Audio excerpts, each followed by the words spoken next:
Hi everybody, sanibonani, welcome to my channel. Igama lami nguNthando Nesthembu and on this channel siyazifunde incwadi zethu zesiZulu bese sizalana sizokhuluma ngazo le story esuke sifundile sixoxele laba phela abanqina ukufunda nalabo bangenaso isikhathi sokuthi bayifunde. Siyaphinda futhi sibuka ama reality shows ethu ala eMzansi size la sizokhuluma ngawo sisize laba phela abangenaso isikhathi sokuthi bawabuke lama shows. Nalabo nje abanqina ukubuka who would rather come here and discuss ama-issues asuke yenzekile kwi-show. Namhlanje nake sidiscuss i-episode yethu ya tonight Uthando Nesthembu. I think it was episode 15 namhlanje. Guys, I think uMakhumalo should have been umamkhulu. Don't you think so? Don't you think uMakhumalo should have been umamkhulu? Don't you think there would be so much peace Mseleku if uMakhumalo was umamkhulu? In fact, no, wrong. uMakhumalo should not have been umamkhulu. Makhumalo should have been the husband. Makhumalo should have been the husband because she has more balls. Excuse my language, but she actually has more balls than the husband because she did something that the husband should have done. You have an issue. What is your issue?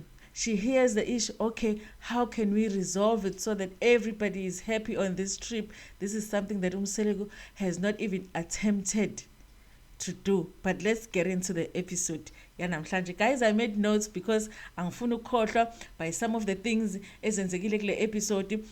For those abangazange baze bayibuke i-episode. So makusaqalwa ke it's a breakfast, everyone is happy. Stuff salaphana, it looks like they know their business, but Tatama order everything, so everything is in order. The kids are looking forward to swimming. The kids are having fun. I like that about it. The kids are having fun on this trip, even though kuna tension between ama lokuzana, the husbands. So and then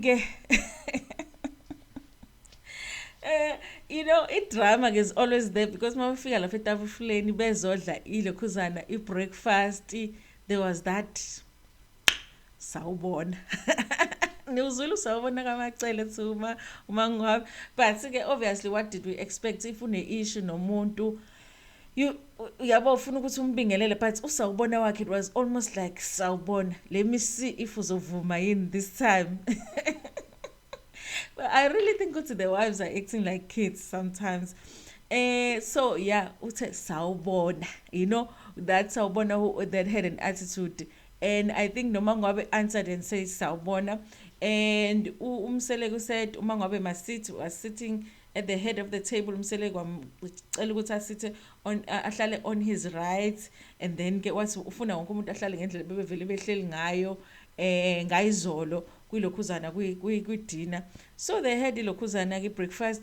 Obviously there was ilokhuzana tension. Now uMakhumalo was so happy. uMakhumalo is a peacemaker, guys. I know I've made videos where I've said uMakhumalo, I think sometimes she's fake, because I just think that amokumuntu or nice like that all the time. So that's the issue that I have with her. Sometimes you get upset, sometimes you get mad, but we don't see that with uMakhumalo. Her being the peacemaker, she looked like she was genuinely happy. Umangwabe is here for a breakfast. She's with everybody, so she wanted everybody to be there. So she was happy with alokhuze. Umangwabe has joined them for ilokhuzana breakfast. And then kwase kuba ke indaba yokuthi manje bayahamba abantwana sebeyoswima lapha yana by swimming pool. Most of the kids can swim. Lapha kuma interview they were arguing about who can swim and who cannot. The kids are really having fun, guys, and them Mseleku kids are really cute. Even the older kids are really cute. They sounded like they're having fun. They're taking photos. Umakhumalo is like the photographer of the trip. It's that person who never forgets ukuthi photos of the trip. And then at some point lokhuzana Mseleku had organized for the wives to do beadwork. Angazi, guys. Beadwork on a family trip. I don't know, maybe it was his attempt to get uMakhumalo beno Mangwabe to talk. It's possible ukuthi he had spoken to the other wives ukuthi bangezi, because uMakhumalo benomayeni abayanga kwenza beadwork, but only uMangabe benomacele showed up to beadwork. So mhlambe bekuyi-strategy sabo to get them to talk, which was not successful because umacele ushilo ukuthi bebekhuluma but bekune-distance between them, and still azange bakhulume about the issue that they have against each other. I really think it was because doing beads, it's very calming. They were sitting down. They could have had that conversation. I think if really they were matured enough, so one person between the two of them should have been like, you know what, let's talk about it. What is your issue? You know, I think both of them at this point, they are responsible to resolve that issue, even though I do feel like at the beginning it should have been Umakhumalo because she was the one that had an issue. But I feel like at this point, for both of them, just to have peace in the family, someone should have started that conversation, but it didn't happen during Beadwork. And I think they lost an opportunity to resolve it by not talking about it Beadwork. Ngwabe, explanation I needed to go to Beadwork was the fact that ngathi une issue with her ear. I'm not sure if she had had a surgery at some point endlebeni yakhe, but she has an issue because later on when they are going to esiqiwini, you know le moto abahamba akhanjwa ngazo makiwe esiqiwini zivulekile, and she was holding like this. Really it looks and sounds like une issue ngendlebe yakhe. So she said akakwazi ukuthi ayoswima because unaleyo nkinga yendlebe, so she chose ukuthi instead ukuthi ayoswima with abantwana ungcono ayokwenza ilokhuzana beadwork. I do think mhlambe it was an attempt by the producers ukuthi babe not that conversation with umacele, but it didn't work because they didn't have. But it's not like they were not talking to each other. They were talking, but not about this issue, and there was a tension between them. And then you get the kids are swimming kumnandi, and then you get because ulokhuzana uThobile benombali, they were sitting there by the pool. Uthobile could see ukuthi okay fine, uMangwabe is there, umbali is there, like now with everyone else, and it's nice to have her around, she does say. But uthi no, ngiyamazi umuntu, when someone is okay, I know when someone is okay, and uMangwabe is not okay. I can see ukuthi she's not okay. So she wanted to find out ukuthi what's happening, and she started nicely by saying, you know what, I'm really happy that you've joined us today. I'm happy that you're here, and namhlanje but what's happening kwenzekani? And then it was a private conversation between the two of them. I really think genuinely uMakhumalo, because she was still feeling like koninte engekho right between koninte engekho right kuMangwabe, she was genuinely trying to find out what's wrong, maybe so that they can just talk it out. And I think uMangwabe and I had decided to be open about it. Bengakona ukuthi ufuna ukuhleba ngomamkhulu. She was asked by uMakhumalo ukuthi kwenzekani, and then she starts telling ukuthi no, ingane kamamkhulu, obviously when she's telling the story usisho ngeattitude, ingane kamamkhulu decided ukuthi zitshela umawazi ukuthi zingibingelelile mina ngangavuma. And while besaqhubeka naleyo conversation, I was disappointed ukuthi abakwazanga ukuthi bayiqede leyo conversation, because while besakhuluma kanjalo umamkhulu ngathi ubesondela eza ngakubona, angimazi noma befuna ukuzohlala nabo, and she overhears that conversation between uThobile nombali. And then was her reactor, the way she reacted, I don't know if she was storming to the house at the time, and then ahlangana noMthombeni, and then uyamtshela uMthombeni ukuthi mina ngeke, I'm not going to have umbali talk about me lapha ya. If she has an issue with me, she must come to me. Usho njalo umacele ukuthi ulona umbali mane issue naye, she must come to me. I was thinking at that time, but you had an issue with umbali and you didn't go to umbali, but you want umbali when she has an issue with you to come to you. How does that work? Leyo nto leyo ingenza ngafeel ukuthi ngathi kunaleyo pedestal ulokhuzana umacele azibeka kuyona yena as a wife, as umamkhulu. Because why do you expect other people when they have an issue with you faneke beze kuwena, but when you are not doing the same? And then again, I guess she wanted umuntu azolokhuza azovula kena isifuba achithekene ukuthi ucikwa ukuthi uMangwabe is talking to Thobile instead ukuthi akhulume naye about the issue. But naye akakhulumanga I mean ulokhuza nombali, but naye akakhulumanga nombali, ukhulume nomseleki. naye futhi enye disappointed Mseleku doesn't go because yabona ngaleso sikhathi leyo I felt like it's an opportunity ukuthi Mseleku athathe uMakhumalo athathe mangaba kube like guys this is it I've had it with you with the two of you resolve the issue now right now khulumani manje ukuthi kwenzekani. She doesn't do that. So uThobile kuyalalela ulalela uMangwabe and they can hear ukuthi ene umacele laphayana upset ukhuluma nehusband yakhe but bayaqhubeka bona la ne conversation yabo. Uyasho futhi uThobile ku interview ukuthi because mina I was talking to uThobile I wasn't talking to umamkhulu I didn't have an issue yokuthi upset laphayana with her husband. Mina bengiqhubeka nokukhuluma noThobile because bengimchazela ukuthi why I feel the way that I feel njengamanje. So uThobile decides to say no this is getting out of hand, this thing needs to be resolved. So uyambiza ke she calls uLokhuzana Mseleku athi woza si lento ngathi manje it's getting out of hand, how do we resolve it, she was trying to find a solution. I think ukuthi uMakhumalo honestly she was the most matured of all of them because she was trying to find a solution, even though I feel like now she was intimidated to approach uMacele and say woza uzohlala and talk about this issue. She probably knows ukuthi response kaMacele wouldn't have been positive if she just went athi woza nihlale laphansi, but she called the husband and said I think now she was hoping ukuthi Mseleku will have enough balls to say guys this is now too much, it's going to affect the kids, let's sit down and talk. But Mseleku didn't do that.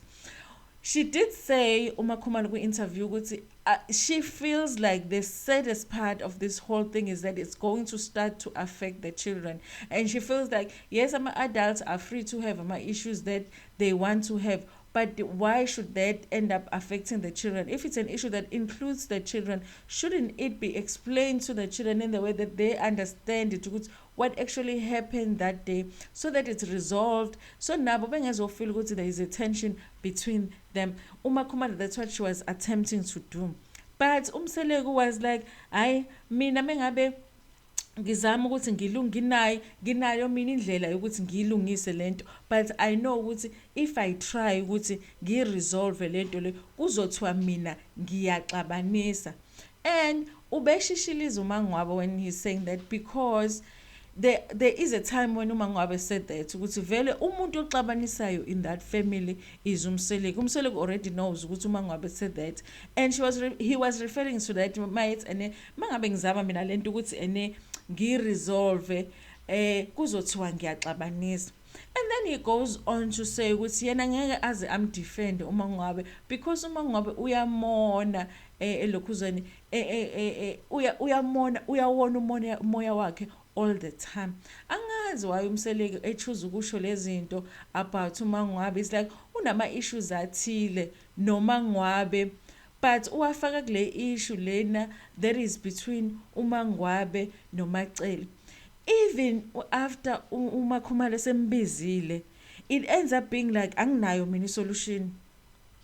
That's what he said, because mina nginayo solution because indlela mina ngifuna ukuresolve ngayo lento kuzothiwa mina ngiyaxabanisa. He was very immature to say that because he was the one who decided to have Isthembu, and if kune conflict within Isthembu, he should be the one who's trying by all means ukuthi athole ama solutions instead of taking sides.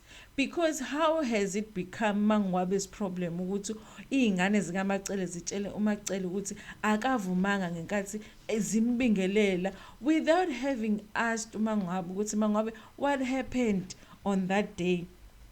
So kuba ileyo drama ke nje manje, and naye uLokhuzana I think uMakhumalo as much as she could take it a bit further in trying to bring peace between them, she does say ukuthi inkinga ngalabantu uMangwabe noMacele bayazwana, and kungenzeka ukuthi mina mangithi ngiyazama ukuthi lento ngiyayiresolve ngiyabasiza ukuthi bayiresolve ngigcine mhlambe kuyimina futhi umuntu omubi. So I think that's why decide ukuthi okay usemtshelile uMseleku ukuthi okay asizame ukuthi si resolve lento, but if uMseleku ethi no, she's not gonna go to uMacele because akafuni ukuthi at the end of the day futhi abe kube uyena ukuthi ene kube uyena osewumuntu omubi ekugcineni.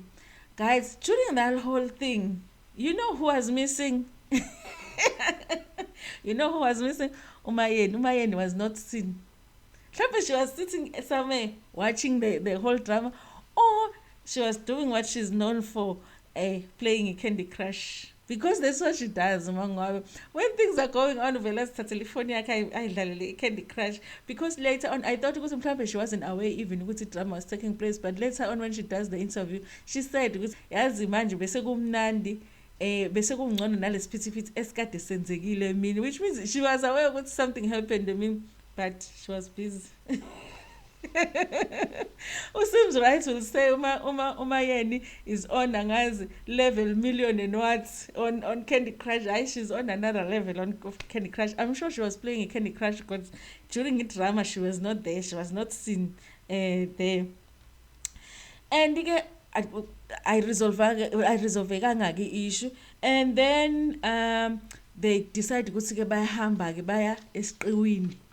I didn't know whether it was later that day or it was the following day when they decided ukuthi bahambe baye lokhuzeni baye esiqiwini. It was all of the wives and the kids, but imoto bihamba abantu abadala. It was the wives and it was Mseleku. At the back seats bekhlela Mseleku at the center, and bekunomakhumalo on Mseleku's right, and kuno lokhuzumangwabe on the left. And then ngaphambili ke bekhlela uMacele noMayeni, and uMakhumalo was trying to ngathini ukwenza izinto zibe light, you know, to have fun. She was singing, Mseleku naye icula kanye naye, but ulokhuzana uma ngabe I think she was bothered by indlebe. She did say ukuthi inkinga yakhe indlebe, and njengoba bebe driver bekshaya umoya endlebeni zakhe, so she couldn't wait ukuthi bafike la bekhona. So the whole time she was like that. I think she was uncomfortable.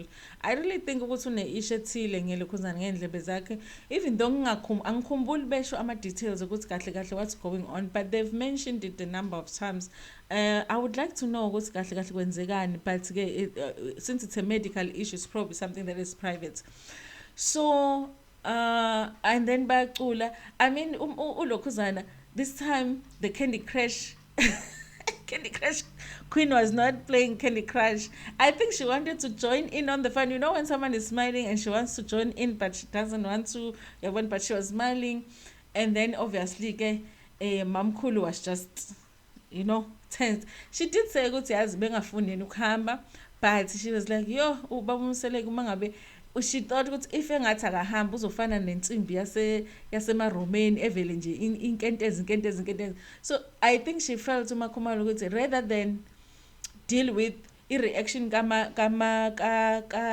kaMseleku, if she says she's not going, she would rather bear going on a trip that she doesn't want to go to, because the whole day she was just irritated, she was bored. You could see that she would have preferred ukuthi abesekhaya bayafika esiqiwini babona impala, they're talking about the blue pill somehow. Angazi kuhlangana kanjani nempala. Impala can be something from impala can be used as a ilokhuzana, as a blue pill. I didn't even know that impala ikwazi ukuthi iwani ikhulelise impala ezinye zu15 or zu14 or something. Umseleku sayabona ukuthi he can relate to impala, but impala are doing better than Umseleku. Impala imithise kanye imithise impala ezu14 nengane ezu14 more than Umseleku, and Umseleku has been sitting with 4 wives and has only managed to make 10 kids. I think he has no competition to Impala. But and then they go, and then must be fair lapha they were supposed to see ilwane eduzane, but they never came ngoba ngathi kufanele zizophuza by what do you call it, umfudlanyana, and they didn't come, and then ba end up ke belokhuzana bebuyele emuva ekhaya. And then later on that day they do something fun, because they did ilokhuzana. It was cooking, they were making pizza, like the whole family, kids against adults. They were making pizza. The chef, they was teaching them how to make pizza. That's where we saw about something. And the more isikhathi sihamba, the more you realize ukuthi mhlambe I was irrationally, maybe I overreacted, maybe let me relax a bit. I think uma ngabe benolokhuzana benomacele mhlawumbe we're going through that. Nanokuthi iy'ngane, it's very hard to be tense all the time around kids, because kids are just gonna have fun. Kids are gonna laugh. They're laughing with each other. Ingane kamangwabe, we realized ukuthi ingane kamangwabe actually were there because Uma one day was there. So yeah, the kids are having fun together. So I think they were really having a hard time remaining angry with each other. There were times when they exchanged interaction, Jenna, almost indirectly, sometimes directly. They were laughing with each other. So and they were close to each other as well. Benzama pizza at some point. So it was a nice time for the family when they were making those pizzas. The pizzas were a bit of a disaster. Because at some point the pizzas look like it's shawarma, and I was like, I don't understand this, but I'm sure it tastes, and anything in nyama tastes nice. So they make the pizza, they go in the seats, and as a family they have pizza lawo amnandi, all of that, and then that was fun. Okay, but vele typical of Mseleku family is that issue iyafika, it causes tension between them. They never sit and talk about it. They never sit and resolve it. And then next time it comes up again. That's what happens this time, because the bottom line is that umayeni benomakhumalo, who are the people that have had issue between each other, have not talked, and they have not resolved the issue, and the head of the family has not done anything to make sure that the issue is resolved. I really think this is a family that is really struggling with communication. They are struggling with communication, and they don't, it's almost like they like confrontation, but not really. They will confront each other, but indirectly. They will confront each other, but not the real issue.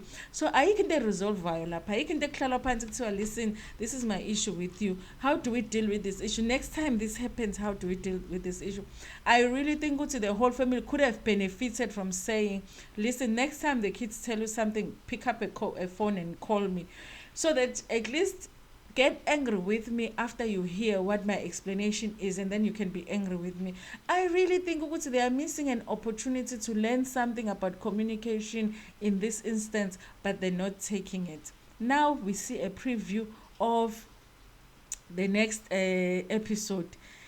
I-conflict manje between Uma Ngwabe benomseleku is going on, but I don't get what the issue is, because umayeni uyabahleka nje. Umayeni is like, hey, ayabazi abantu uma bepromiseni izinto kusamnandi bese lezo zinto ziyababamba. There is something that Uma Ngwabe feels Mseleku promised her, and that he is not delivering on that, and there is something that Mseleku feels Uma Ngwabe promised him, and she's not delivering, but they are not on the preview. They were not clear what that is. But it looks like we're going to see that drama. Maybe finally we are going to understand ukuthi iziphi le inkinga lezi aloku ekhuluma ngazo uMacele, saying ukuthi uMbali has problems in her marriage. But that was our episode today. There's so many issues to discuss, guys, but during the week or tomorrow I'll make other videos so that we can discuss more in the comment section. Please tell me how you feel about this episode, and tell me how you feel about how this issue yengane ezibingelelile zangikwangavunywa is being resolved. Do you think they should just leave it as it is, or do you feel ukuthi if they leave it the way that it is, it might come back in the future? How do you think issues should be resolved in this family? And guys, remember, I made a video earlier on and I said number 5, storyline ka number 5 was possibly a made up storyline. Nimzulu Mseleku to 10. Mseleku is saying ukuthi ngoba nifuni ngithatha number 5 ngiyeke ngibe nentombi. What the hell is that? Ngoba vele unazi intombi. Ngishilo ngathi indaba ka number 5 ayikho, kudlalwe ngathi for all 3 seasons silalela indaba ka number 5.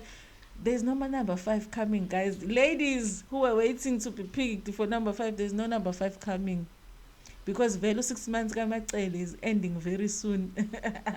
Anyway, so discuss some more in other videos, guys. I made this is like my 4th video today, so just go and watch, guys. Please watch my adverts.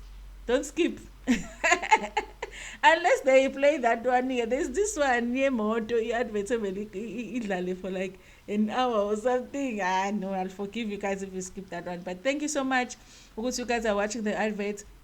and you're not skipping. Thank you so much to my family. Like, I actually want to know abantu abawabukayo ama-videos ami, and I want to know you guys by names, and I want to know where you are. I saw on my stats that I have people in Botswana, and I have people in Swaziland, I have people in the UK, and then I have people in South Africa. So thank you so much. Ngisho ngithi umuntu oyedwa in the UK or 2 people. Thank you so much ukuthi niyawabuka ama-videos ami. Don't forget to like the video. Please share it with your friends, with your family, and even with strangers. Guys, please don't ask me to upload the episode. I'm not gonna do that to my channel. It's still growing, and I do not want to have copyright issues. So just check the other channels if you want to watch the actual episode. Thank you so much for watching, and share my video with your friends, with your family, and even with strangers. Thank you so much. Nginithanda kakhulu.